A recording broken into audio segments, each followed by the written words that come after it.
بسم الله الرحمن الرحيم. اهلا بكم حبايبي. النهارده باذن الله هنعمل شويه رقاق طري ينفع معانا كده في رمضان. كل سنه وانتم طيبين. نعمل منه صينيه لحمه مفرومه، نعمل سندوتشات رقاق باللحمه بالجبنه زي ما انتم عايزين، احسن ما نشتري من بره. طبعا بره غالي، اما احنا في البيت من كيلو دقيق هنعمل كميه كتيره وهنشوف مع بعض. طبعا احنا حطينا كيلو دقيق في العجانه وهنحط له شويه ملح كده اهما.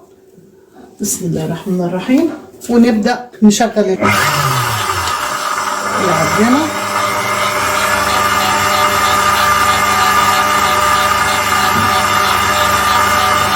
واحنا مشغلين العجانة هنحط الدبن دافي. طبعا الرقاق مش بتحط له خميرة ولا اي حاجة، بس ممكن تحطوا له على الكيلو ربع معلقة بيكنج باودر، واللي مش عايز يحط براحته. حبة صغيرين فايدين عندي. اللي مش عايز يحط يا جماعه هو ملح وميه وبس، دي اضافه يعني ايه بتخلي الرقاقه حلوه. نقلب كده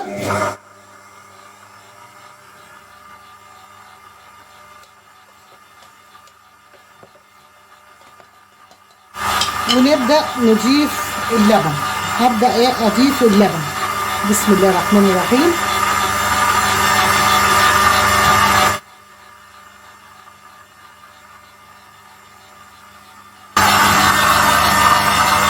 زي ما انتم شايفين كده يا حبايبي.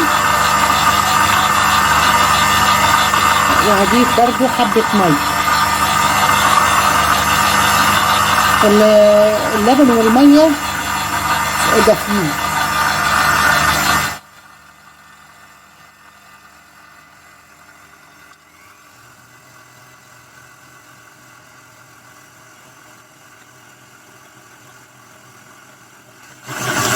دلوقتي انا ضفت نص كيلو لبن. كل ما العجينه محتاجه بزود شويه ميه بشويه ميه.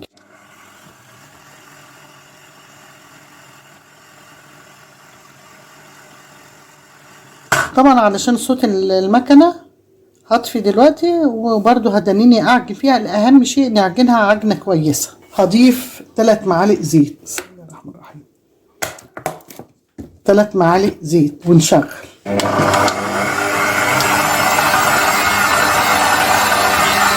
بعد كده هلم العجينة واخليها تستريح بعد ما معجن ال3 معالق زيت اللي اتحطوا فيها دي.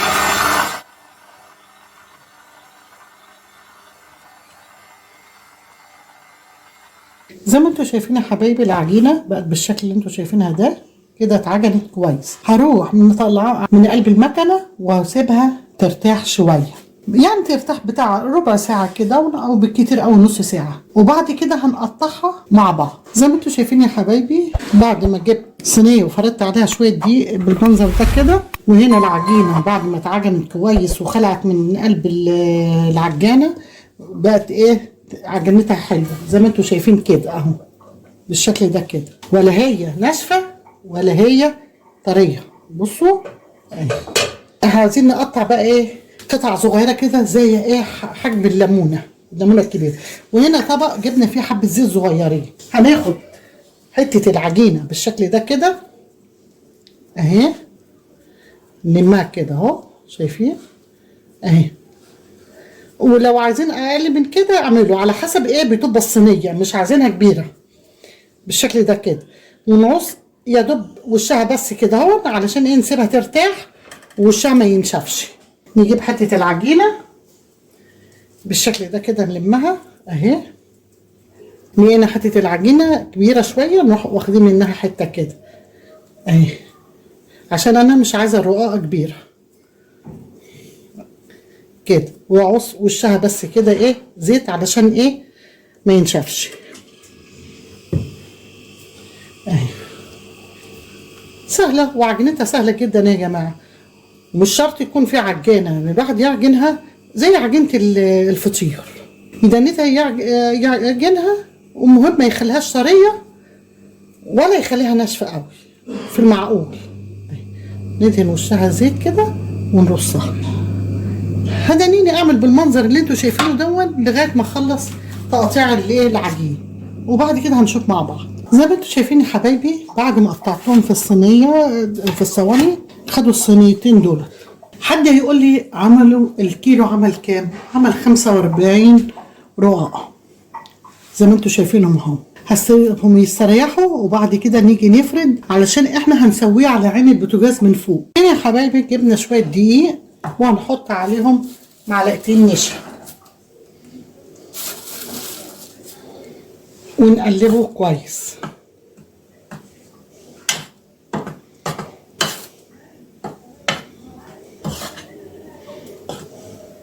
بالشكل اللي انتوا شايفينه ده، هنحطهم على جنب كده. بعد كده هنروح جايبين حبة الدقيق كده هون على الترابيزة كده، بسم الله الرحمن الرحيم، بالشكل ده كده. ونجيب واحدة من الايه اللي احنا قطعناها قطع صغيرة بالمنظر ده، ونبدأ تفردوه بالنشابة دي. بسم الله الرحمن الرحيم. نبدأ نفرد كويس، بس ما تكتروش الدقيق، وكل ما تسيبوه يستريح كل ما يديكم نتيجة أحسن وفرد أحسن.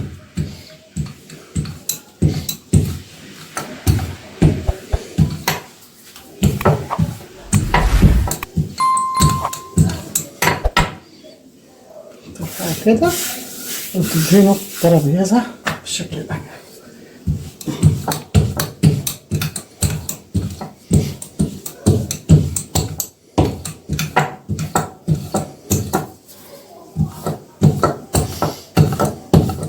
طبعا انا مقطعاه قطع صغيره مش كبيره. برضه نعمل كده.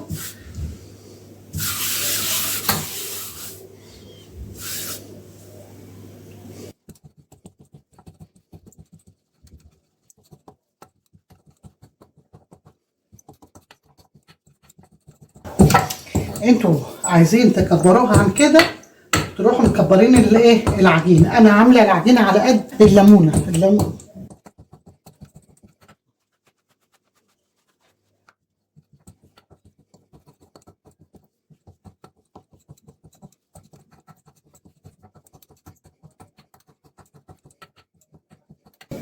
اهم شيء الحرافه عشان ما تبقاش الحرافه تخينه بالشكل اللي انتوا شايفينه ده حبايبي. واخدها ارصهم على صينيه لغايه ما اعمل كام واحده كده ونروح نسويهم على البوتاجاز. نعمل واحده تانية. نجيب شويه الدقيق كده وما تكتروش دقيق علشان ما يبقاش ايه مغير. ونجيب الواحده كده ونبططها اهي ونبدا نفردها.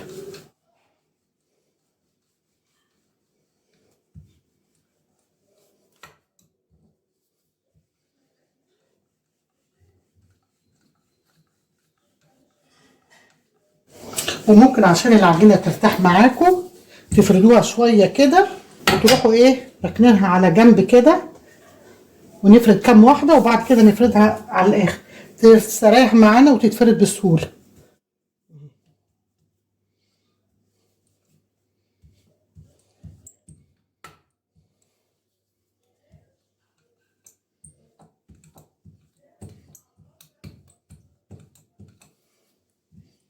بالشكل دوت كام واحده كده نروح فردينها وحاطينها كده تستريح. نجيب الواحده كده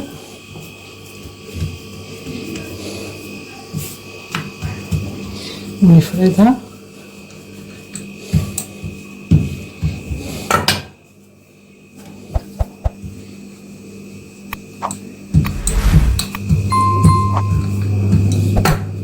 ونسيبها برضو تستريح على جنب. نعمل كده 4 ولا 5 ونيجي برضو نبدأ في الأولانية اللي احنا عملناها أول واحدة.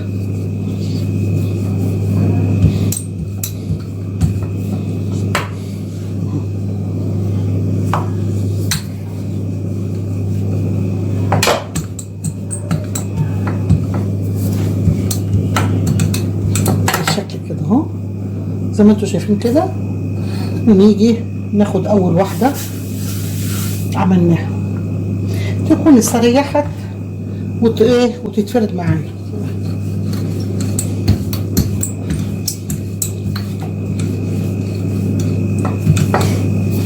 انا بصراحه لما باجي افرد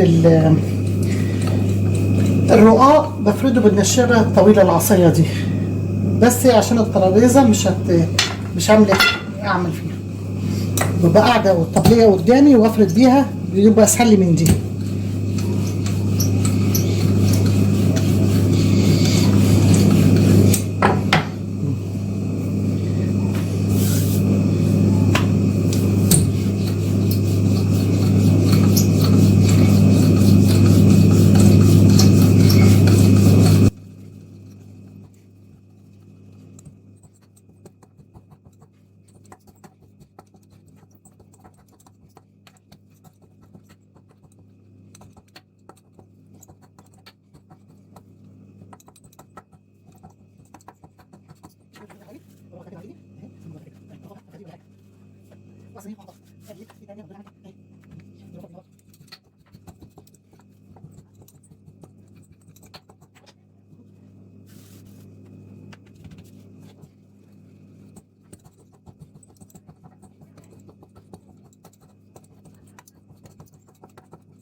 بالشكل اللي انتوا شايفينه ده كده، صح كده لو 10 دقايق اهو. اهي بصوا المزهه مش مجهره ولا فيها دقيق كتير ولا اي حاجه اهو.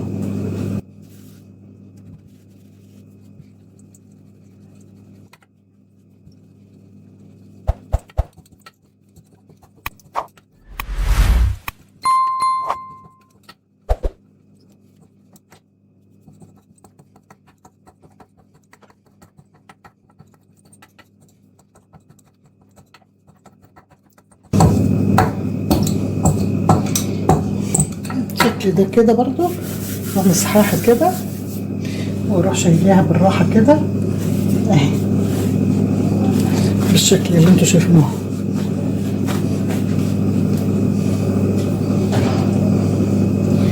نفرد الاخرانية دي وبعد كده نروح نسوي دولت ونيجي نفرد بقية الحاجة.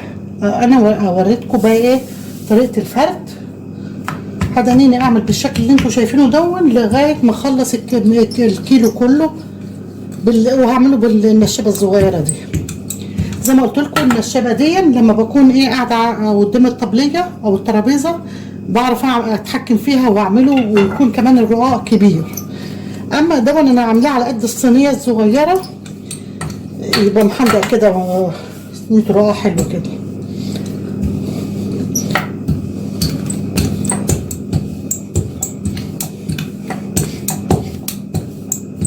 وبعدين زي ما قلت لكم بيتحشي باللحمه المفرومه وبيتحشي بالخضار وبيتحشي بالجبن زي ما انتوا عايزين.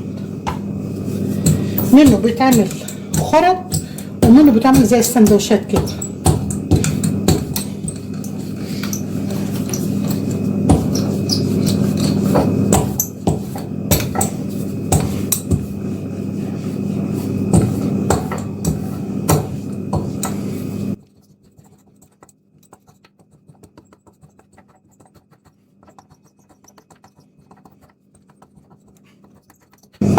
بالشكل اللي انتوا شايفينه ده حبايبي، شيلها كده بالراحه اهي يبقى كده بالمنظر ده كده شايفين. هروح اسخن بقى الطاسه علشان ايه نسويه.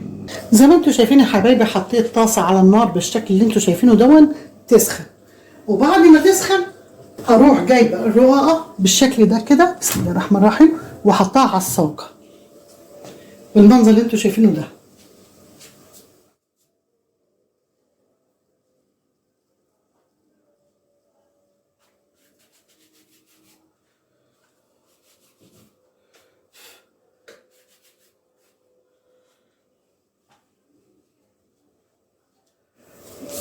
اول ما ايه تبدا تسخن اروح قلبها على الناحيه التانيه. ليه بقى؟ احنا مش عايزينه يستوي قوي عشان عايزينه طري اهي كده. اروح برضو سهل وبسيط جدا.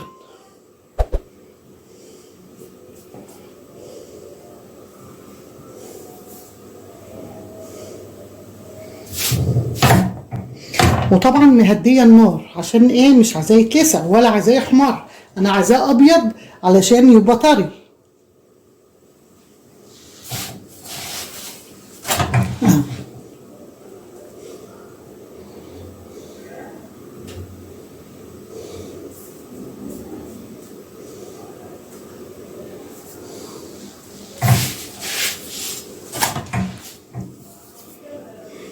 يا دوب بس الميه بتاعته ايه؟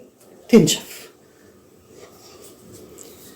بالشكل اللي انتوا شايفينه ده حبايبي. واروح متنيها كده اهو وكده اهو بالشكل ده كده، واحطه في كيس عشان يفضل طري.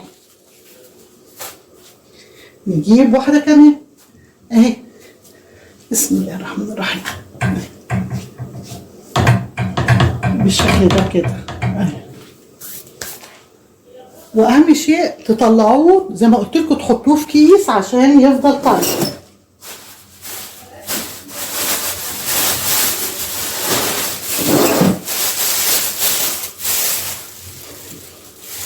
شايفين الرقاقه؟ بصوا طريه ازاي اهي. نفردها اهي، طري وجميل جدا اهو. نروح مطبقينه عشان ايه؟ زي ما قلت لكم عايزينه يفضل طري اهو. بصوا بصوا طري ازاي. هحطه في الكيس وبعد ما اخلص اوريه لكم.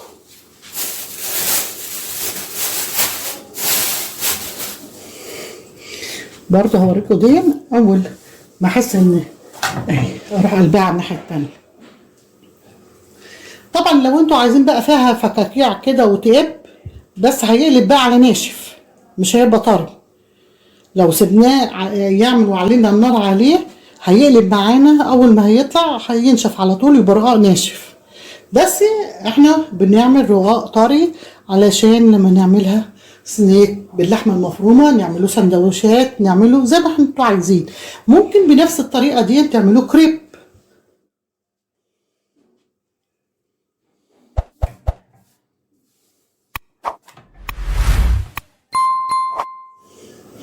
ومن برضو بعد ما تعملوا كام واحده كده تروحوا مسحين الصاج عشان لو فيها دقيق ولا حاجه ما يسمرش الحاجه. بس احنا زي ما احنا عاملين كده واحنا بنفرد ما نكترش دقيق عشان ما يبقاش مجير. شوف الرقاقه نضيفه ازاي وبيضه ازاي.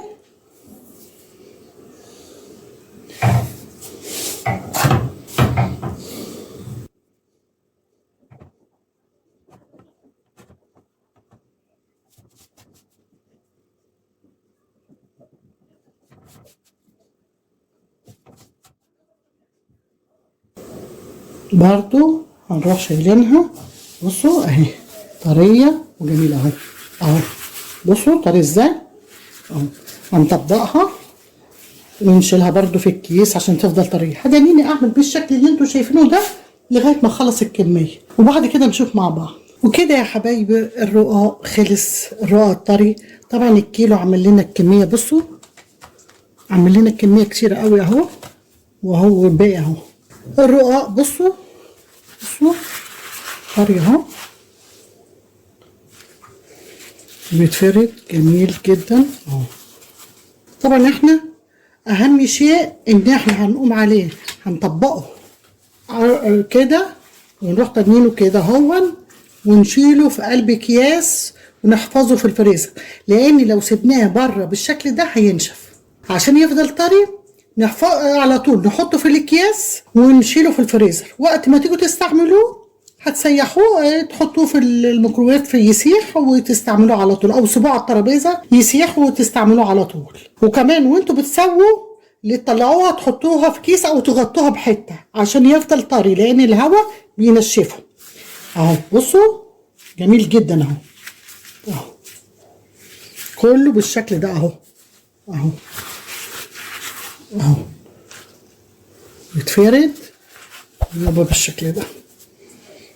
يا رب يعجبكم. السلام عليكم ورحمة الله وبركاته.